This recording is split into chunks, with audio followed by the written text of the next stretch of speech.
ओम शांति। आज की अनुभव गाथा एक ऐसी बहन की है जिनके जीवन में विघ्नों, समस्याओं, परेशानियों रूपी बहुत तूफान आए, लेकिन ईश्वरी जीवन में आते ही वे तूफान तोहफा में बदल गए। आइए सुनते हैं बी के हेमलता साहू बहन का अनुभव, जो कि 6 वर्षों से नियमित रूप से ब्रह्मा कुमारीज में ज्ञानियों की क्लास करते हैं और साथ ही आप अभी वर्तमान में स्कूल शिक्षिका हैं।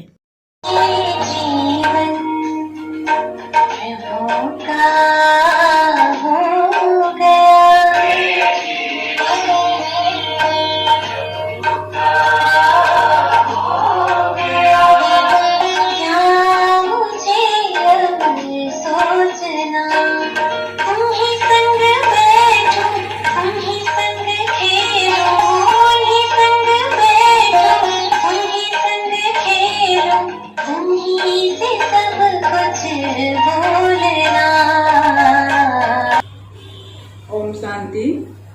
मेरे शरीर का नाम बी के हेमलता साहू है। मैं 6 साल से इस संस्था से जुड़ी हुई हूँ और नियमित ज्ञान क्लास और राजयोग मेडिटेशन कोर्स नियमित रूप से करती हूँ। मेरे जीवन में पहले क्या था और अब क्या अंतर आया, इसके बारे में आपको अनुभव शेयर करने के लिए मैं आई हूँ। शुरू से जैसे मुझे भक्ति में भावना थी, तो मैं 8वीं क्लास से ही सोमवार का उपवास करती थी और शिव भगवान की पूजा करती थी। उसके बाद शादी के बाद मैं गुरुवार का भी उपवास रहना चालू की थी और श्री कृष्ण की पूजा करती थी। शादी से पहले तो मुझे जैसे पढ़ाई लिखाई और नॉर्मल जीवन में अपना टाइम निकल गया था। शादी होने के बाद मुझे अनुभव ये हुआ कि मुझे लड़की क्या है, लड़की होने से क्या कष्ट होता है और दुख क्या है, इसका मुझे फीलिंग होने लगी थी। पहले से ही मेरे मन में कुछ क्वेश्चन था कि सत्य क्या है, भगवान अलग अलग क्यों है, हिंदू का भगवान अलग, मुस्लिम का भगवान अलग, ऐसा क्यों होता है। और रामायण महाभारत में भी इंटरेस्ट होता था, पर ऐसा क्यों, ऐसा मुझे मन में प्रश्न बहुत सारे रहते थे। शादी के बाद पता नहीं उस घर में मेरे साथ क्या हिसाब किताब था, तो वहाँ कुछ भी होता था गलत ही होता था मेरे साथ। शादी के पहले दिन से ही वहाँ पर मुझे मानसिक टेंशन मिलने लग गया था और जैसे तैसे जीवन निकल रहा था। वहाँ इतना ज्यादा मुझे कष्ट था, मानसिक प्रताड़ना थी कि कुछ भी होता था हम लोग मुझ पे, मेरे ऊपर ही ब्लेम लगा देते थे। इवन परिवार में 1-2 की मौत हो गई तो उन लोग मुझे मनहूस कर दिए और कुछ भी हुआ मेरे ऊपर ब्लेम लगाते थे। मेरे साथ बहुत सारे पाबंदी लगा के रखे थे उन लोग कि घर से बाहर मैं नहीं निकल सकती थी, किसी को फोन नहीं कर सकती थी, पड़ोसी से भी बात नहीं कर सकती थी। अगर कर दो तो अजीब सा इल्जाम लगाते थे, झगड़ा होता था। तो मैं बहुत दुखी रहती थी और जैसे तैसे जीवन निकल रहा था। एक बार उन लोगों ने इतना बड़ा मेरे ऊपर इल्जाम लगाया जिसे मैं बर्दाश्त तक नहीं कर सकी। मुझे बहुत दुख हुआ और उस दुख के कारण मैं एक दिन श्री कृष्ण की पूजा करती थी, उसके सामने मैं खड़ी हो गई और बोली कि अब मैं बर्दाश्त नहीं कर सकती। मैं सोचती थी इन लोग सुधर जाएं, घर परिवार में शांति आए, तो वहाँ शांति होती ही नहीं थी। मैं हमेशा दुखी रहती थी। फिर मैं संकल्प की कि मैं इतना अब नहीं बर्दाश्त कर सकती। मैं अगर गलत नहीं हूँ, झूठ नहीं हूँ, तो मेरे साथ ऐसा क्यों। भगवान, अब मैं सुसाइड कर लूंगी, अब मैं बर्दाश्त नहीं कर सकती, सुसाइड कर लूंगी, ऐसा मेरे संकल्प में आ रहा था। तभी हमारे मामा जी का फोन आया कि बेटा हम आपके साथ हैं, अगर आप सहन नहीं कर सकती हो वहाँ, तो हम तुम्हारे लिए जरूर कुछ न कुछ करेंगे। मेरे एक बेटा और एक बेटी उस समय तक आ चुके थे और मुझे जानते थे घर वाले कि मैं वहाँ पर बहुत दुखी रहती हूँ।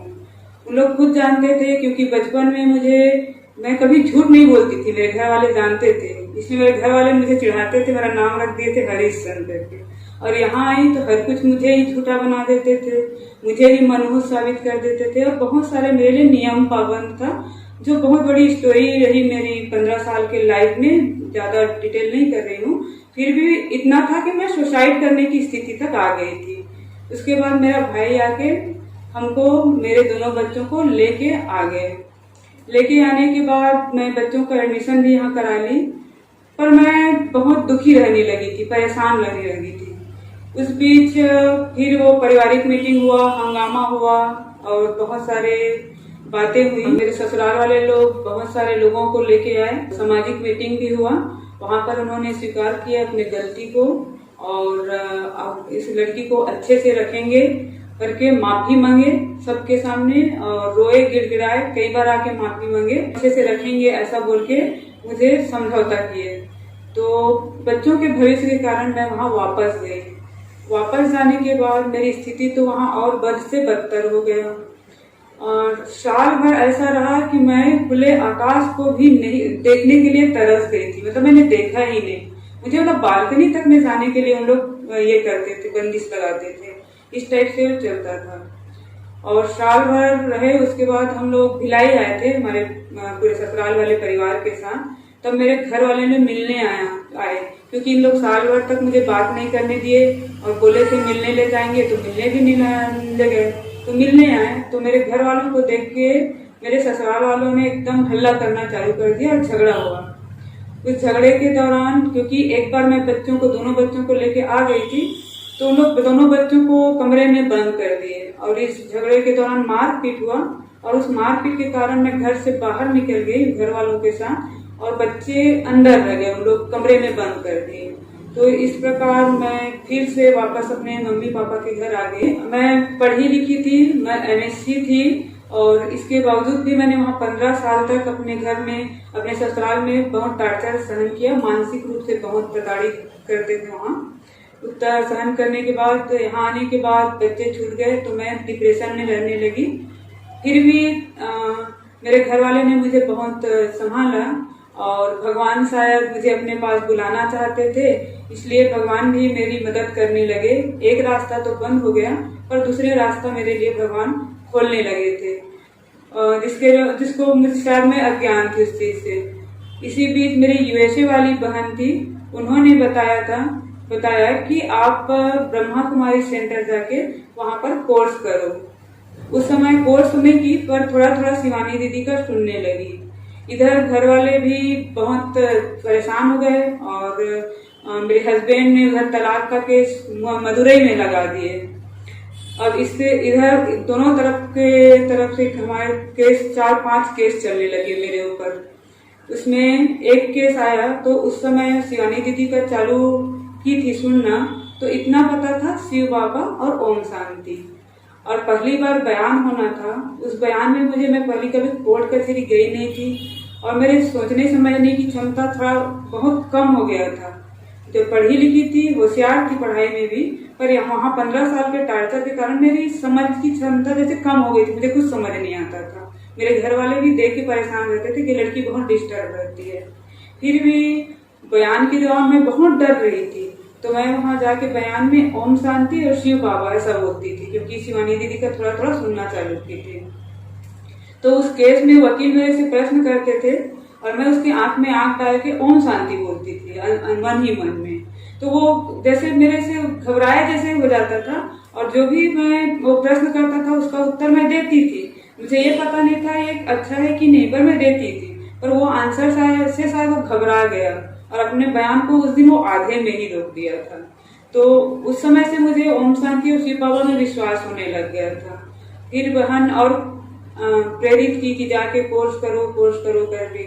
और उस समय मेरी नौकरी नहीं लगी थी। फिर मैं बीएड की ससुराल मैके में आके, उसके बाद एमएड की और उसके बाद मैं एमएड कॉलेज में पढ़ा रही थी। वहां साल भर पढ़ाई नहीं हुआ था मुझे कि मेरा जॉब कांकेर में गवर्नमेंट जॉब लग गया। यहाँ आके मैं 1 महीने 1.5 महीने जॉब करने के बाद फिर मेरी बहन पे कॉल की कि तू कोर्स के लिए बात की कि नहीं, क्योंकि वो देख ली थी कि इसकी स्थिति बहुत खराब है, नाजुक है। तो फिर मैं पता करके फिर कोर्स करने के दौरान मुझे जो भी दीदी बताती थी वो मुझे सही लगता था। और एक मेरे मन में इन दुखों को देख के ये प्रश्न था कि मैं गलत नहीं हूँ, फिर मेरे साथ ऐसा क्यों। मेरे ही बच्चे मेरे से छूट गए, मैं तो नहीं चाहती थी उनको छोड़ना। उन लोग मुझसे बात भी नहीं करने देते, मिलने नहीं देते। तो दीदी जो भी बताती थी वो मुझे सही लगता था, और मेरे मन में जो सवाल थे कि मेरे साथ ऐसा क्यों, तो उसका मुझे आंसर मिलने लगा कि यह कर्मों की गुह्य गति है और ये पूर्व जन्म का कुछ हिसाब किताब होता है। तो इससे मैं हल्की होने लगी। फिर दीदी का स्नेह प्यार मिलता था और मैं प्रश्नों के ऊपर प्रश्न करती थी और दीदी मेरे प्रश्नों का समाधान बताती थी और वो समाधान मुझे बहुत अच्छा लगता था। और जैसे मेरे मन में बहुत सारे भगवान के लिए प्रश्न थे, वो भी उन प्रश्नों से भी मैं संतुष्ट होने लगी कोर्स के दौरान। और इसी दौरान फिर मुझे कोर्स होने लगा और राजयोग मेडिटेशन के बारे में दीदी बताई। मैं मेडिटेशन करना शुरू कर दी। इस समय मेरा जो जीवन में जो घाव बना था वो भरने लगा। मेरा जीवन जैसे जो खुशी से भरने लगा, परमात्मा की शक्ति मुझे मिलने लगी। मेरे जीवन में जो खालीपन आ गया था वो परमात्मा प्यार से भरने लगा। परमात्मा का निस्वार्थ, निश्चल, सच्चा प्यार देख के मेरे मन में मतलब खुशी आने लगी। मैं प्यार से, परमात्मा प्यार के से गदगद होने लगी और मेरे जीवन में खुशी आने लगी। और फिर दीदी ज्ञान मुरली सुनाने लगी। जब मैं ज्ञान मुरली सुनी तो वो मुरली मुझे बहुत शक्ति दी। मैं उसको बार बार पढ़ने लगी और उसको मोबाइल से फोटो खींच के ले जाती थी। फिर छोटी दीदी ने बताया कि हाँ, रोज मुरली होता है और यहाँ पर मुरली भी देते हैं, आपको चाहिए तो आप ले जा सकते हो। फिर उस दिन से मैं कंटिन्यू क्लास करने लगी और मुरली से मुझे वाकई में बहुत शक्ति मिला। मुझे हर प्रश्न का जवाब मिला। मुझे यही ही सच है जिसकी मैं तलाश कर रही थी, ये भी अनुभव हुआ। यहाँ मुझे जो परिवार मुझे छूट गया था, ऐसा लगा कि यहाँ तो बेहद का मुझे परिवार मिल गया, ईश्वरीय परिवार मिल गया, जहाँ पर सब प्रेम से साथ में रहते हैं और सबका प्यार आपस में रहता है। और दीदी का भी स्नेह प्यार मुझे यहाँ पर बहुत शक्ति देती थी। इसके लिए फिर मैं डेली यहाँ पर आने लगी और जिस दिन नहीं आती थी मुझे बहुत खलता था कि मैं आज नहीं जा पाई, बाबा से नहीं मिल पाई। तो धीरे धीरे फिर ज्ञान की गहराई को समझने भी लगी। और उधर मेरे साथ 4-5 केस चल रहे थे। कुछ केसेस में हार गई और एक केस था जिसमें मैं बुरी तरीके से फंस गई थी। झूठा केस था, मानहानि का केस लगा के मेरे 5-6 घर वालों को भी उसमें फंसा दिया गया था और वो केस लगा था बॉम्बे में। तो उसके ट्रांसफर के लिए फिर मैं सुप्रीम कोर्ट की, सुप्रीम कोर्ट से वो केस ट्रांसफर हो गया रायपुर में। उस समय मैं शुरू में तो मुझे कोर्ट कचहरी के बारे में बिल्कुल भी नहीं पता था, पर इन सब केसेस को देखते देखते और बाबा को याद करते करते मुझे एकदम से शक्ति आने लगी। सुप्रीम कोर्ट ऑर्डर किया था इसको 6 महीने में खत्म करना है, पर सामने वाला इसको बहुत खींचना चाहता था और बहुत सारा बयान लाने की कोशिश करता था। मैं दीदी को बताई तो मेरी दीदी बीके रमा दीदी ने बताया कि बाबा को वकील बना के और बाबा को जज समझ के जाना कोर्ट में जाएगी। तो जब भी मैं कोर्ट में जाती थी उस केस में, तो जज को देख के बोलती थी कि बाबा ही मेरा जज है और बाबा ही मेरा वकील है। उस केस को मेरे सामने वाले ने इतना उलझाने की कोशिश की और बहुत लंबा करने की कोशिश की और बहुत सारी बातें आई। मैं सब भगवान के ऊपर छोड़ने लगी कि अब शिव बाबा जाने, अब शिव बाबा जाने। तो फिर अब उस वकील को मैं वाइब्रेशन देती थी। वो वकील भी थोड़ा सा मेरे हस्बैंड की तरफ झुकने लग गया था, जैसे उसकी तरफ मिल गया ऐसा मुझे अनुभव हो रहा था। फिर मैं उसको सकार देने लगी। फिर उस केस को इतने अच्छे से वो लड़ा, इतने अच्छे से लड़ा कि इतना अच्छा आर्गुमेंट किया था कि मैं दंग रह गई कि कोई केस में, क्योंकि पहले का केस ऐसा हुआ कि दोनों में वकील को पैसा वैसा खिला के मेरे वकील को अपनी तरफ कर देते थे और मैं हार जाती थी केस। तो इस केस को मैं जीती जिसमें मुझे परमात्मा की शक्ति मिल रही थी इस केस में, और भगवान जज के रूप में काम कर रहा था और वकील के रूप में साथ दे रहा था। तो इस केस को जीती तो मुझे इतनी खुशी हुई। मैं आगे भगवान शिव बाबा को बहुत धन्यवाद दी। सामने वाले लोग भी आश्चर्यचकित हो गए कि ये इतने हिम्मत इसके में कहाँ से आ गए, इस टाइप से। फिर मैं बाबा को बहुत धन्यवाद दी और उस दिन से बाबा को मैं अपना साथी बना के, उनसे सर्व संबंध जोड़ के और उनको हर बात बता के मैं चलती हूँ। और उसके बाद से तो मुझे इतने अनुभव हैं छोटे छोटे कि मैं अब हर बात अपने बाबा से, अपने पापा से शेयर करके चलती हूँ और उसको मैं अपने साथ लेके चलती हूँ। मुझे गाड़ी चलाने से बहुत डर लगता था, मैं चलाती तो थी गाड़ी, पर मुझे बहुत डर लगता था कि सामने मुझे ठोक देगा। जब बाबा के ज्ञान में आई और फिर दीदी ने कहा कि मास्टर सर्वशक्तिमान का सामान लेके चला करो, तो उस दिन से मैं गाड़ी में बाबा को बैठा के चलती हूँ और हाईवे में 60 की स्पीड में भी गाड़ी चलाती हूँ तो मुझे डर नहीं लगता। मुझे एक अलग सी शक्ति मिलती है, मुझे एक एनर्जी आता है, मेरा विल पावर बढ़ा। मैं हमेशा दुखी रहती थी, मेरे घर वाले लोग मुझे बहुत सहयोग करने के लिए, पर मेरे को लेकर लोग बहुत चिंतित रहते थे। जब से मैं ज्ञान में आई और देखे कि इसमें अब पहले जैसे ये खुल गई, ये हमेशा खुश रहती है, अपना डिसीजन ले लेती है और इसकी अब हम लोग चिंता नहीं है और ये ज्ञान में बिजी हो गई है, तो उन लोग खुश होने लगे। और अब ऐसी नौबत आ गई, उनको कोई भी समस्या आती तो अब मेरे से राय लेते हैं। पहले मैं उनके ऊपर डिपेंड रहती थी और रो रो के फोन कर करके बहन लोगों से पूछती रहती थी। आज उन लोग मेरे को पूछते हैं कि इसको अब कैसे करें। एक प्रॉब्लम मेरे को यह था कि मैं रात में अकेले सो नहीं पाती थी, तो सोने का डर भी एकदम खत्म हो गया। बाबा के साथ जुड़ के बस बाबा को याद करती हूँ और सो जाती हूँ। साथ में एक प्रॉब्लम रहता था मुझे कि 2-3 महीने में मुझे ऐसा लगता था कि कोई मुझे दबा रहा है और मैं चीखती थी तो मेरी आवाज कोई सुन नहीं रहा है और बहुत जम के दबाते थे और मेरी नींद खुल जाती थी। ऐसा प्रॉब्लम मुझे बहुत सालों से था। फिर मैं दीदी को बताई तो दीदी ने बताया कि सोते समय परमात्मा का आह्वान किया करो और उसकी लाइट की किरणों के नीचे सोया करो।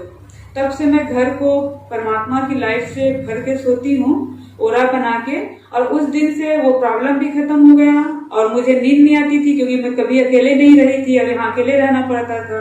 तो उस दिन से मैं एकदम निश्चिंत होके सोती हूँ और परमात्मा के ये से तन मन धन लगा के सेवा कर रही हूँ। वहां मैं कितने बंधन में थी, आज मैं परमात्मा की शक्ति पाकर, प्यार पाकर उड़ता पंछी जैसे स्वतंत्र बंधन मुक्त हो गई हूँ। मैं वहां पर पैसे के लिए तरसती थी, मुझे बहुत पाबंदी और बंदिश थे।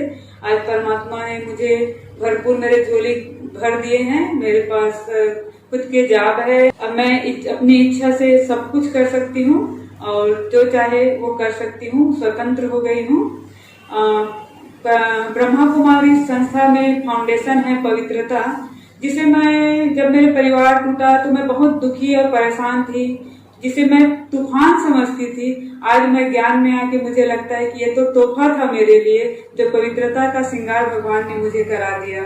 फिर मैं बच्चों को लेके बहुत दुखी रहती थी, परेशान रहती थी। ज्ञान की गहराई में जाते जाते मुझे अनुभव हुआ कि वो सब तो आत्माएं हैं और उन सबको मैंने माफ कर दिया और मैं नष्टो मोहा स्मृति लब्धा का ज्ञान प्राप्त करके अपने आप को बहुत धन्य समझती हूँ और सुखी हूँ। और उन लोगों को मैं शुभकामनाएं और शुभ भावनाएं रखती हूँ कि उन लोगों ने जो दुख दिया उसके कारण मुझे भगवान मिला और भगवान ने मुझे सुख के झूले में झुला रहे हैं। अतीन्द्रिय सुख का अनुभव मैं परमात्मा के साथ कर रही हूँ।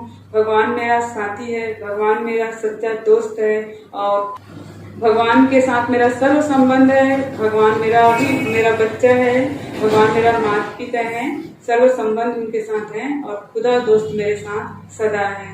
मैं माउंट आबू कम से कम 8-9 बार जाके आ चुकी हूँ, वहाँ मैं सेवा भी करती हूँ। परमात्मा से मैं मिलन मना के आई हूँ मधुबन से, और बाबा के रूम में जब मैं बैठती थी तो बाबा मुझसे ऐसा कहते थे जैसे मुझे कुछ बोल ही रहे हैं, जैसे मुझे अपनी माँ हो मेरी ऐसा पुकार रहे हैं, ऐसा मुझे अनुभव होता था। और मैं परमात्मा को धन्यवाद देती हूँ। मैं परमात्मा का ज्ञान मैं एक दिन भी मिस नहीं करती मुरली, और जो भी मेरे मन में प्रश्न रहते हैं उसका समाधान मुझे मुरली से मिल जाता है। और मुरली तो परमात्मा का वो महावाक्य है जो हर कोई को जीवन दान देता है और अंधों को लाठी देता है। और इससे हम सोचते हैं कि राजा महाराजा बनना मतलब कोई ताकतवर इंसान चाहिए, पर परमात्मा कहते हैं कि हमको परमात्मा की याद करने से ही हम विश्व के महाराजा महारानी बनते हैं और इतनी बड़ी स्वर्ग की बादशाही मिलती है। तो इससे हम खुशी से भरपूर हैं और खुशी का ठिकाना नहीं है। तो परमात्मा का बहुत बहुत मुझे धन्यवाद मैं परमात्मा को देती हूँ। वो मेरे साथ हैं और मैं उनके साथ हूँ और सदा वो मेरे साथ रहेंगे। ओम शांति। बड़ा प्यारा लगे